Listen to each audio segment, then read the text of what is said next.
Ёб твою ногу! Совсем сдурели с крыши прыгать? Эй, а ну слезай оттуда! Ох, я тебе сейчас уши натеру, сопляк безмозглый!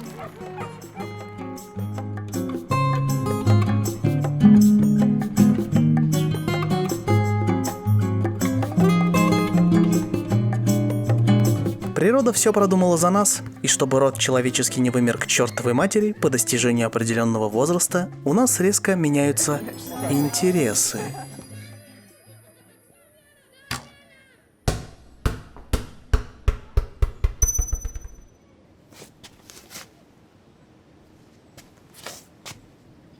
Это, кажется, твое?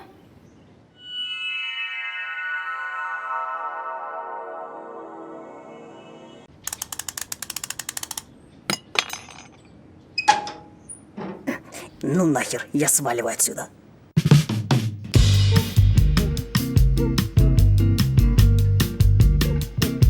Так, давайте сразу расставим точки над «ё». Влюбленность – это не любовь. Вам следует искать второе и шарахаться от первого, как от чумы, мазафака!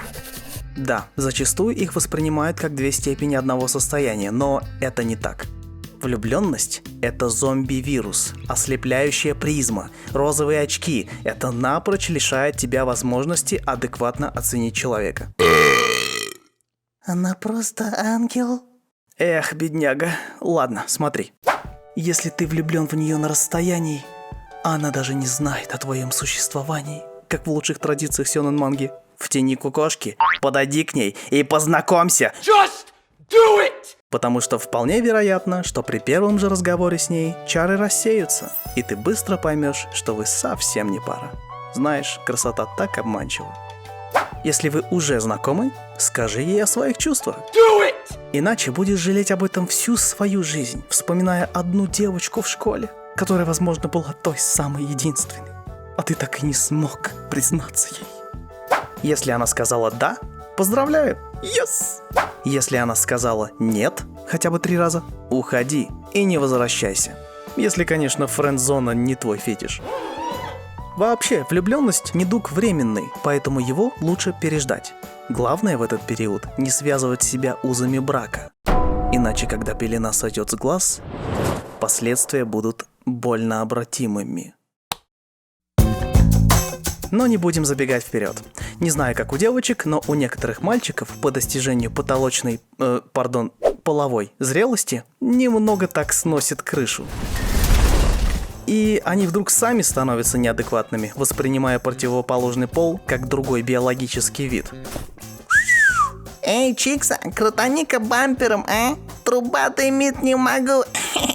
Так, стоп. Она тебе не чикса, не соска, не сучка, не бикса, не самка для кекса. Она такой же человек, как и ты. Со своими мыслями и привычками, интересами и предрассудками, страхами и мечтами.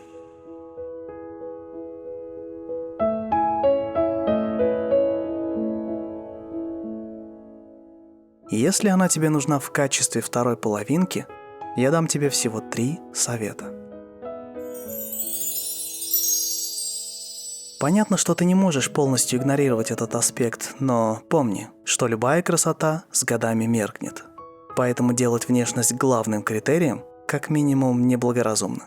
Восприятие внешности рассеивается сразу же, как только вы начинаете диалог. В этот момент открывается внутреннее зрение. Поэтому вглядывайся пристальнее и ищи девушку красивую прежде всего внутренним миром.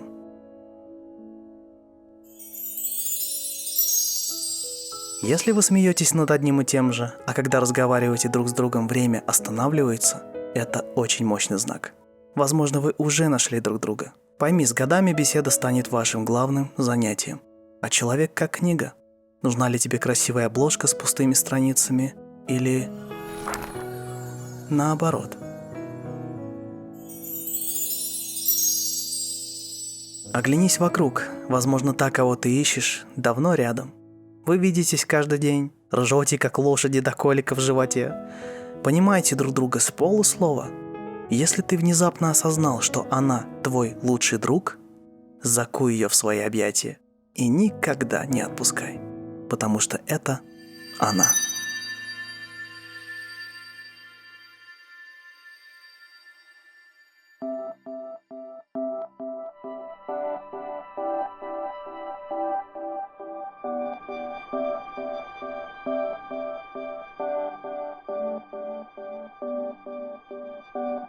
Вдумайся, поиск второй половины подразумевает некую пустоту внутри тебя. То есть ты ищешь человека, который дополнит тебя, сделав цельным.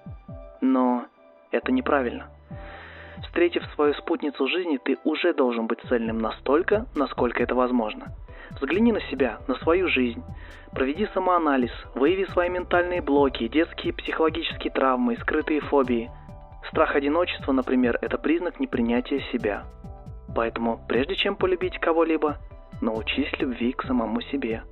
И уже после этого, обретя уверенность и внутренний покой, как говорил мастер Шифу, протяни ей свое сердце.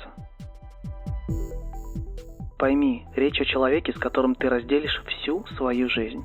И будь ты хоть 1000 раз уверен, что со своими корешами будешь не разлей вода до конца жизни, настанет момент, когда вокруг не останется никого, кроме нее.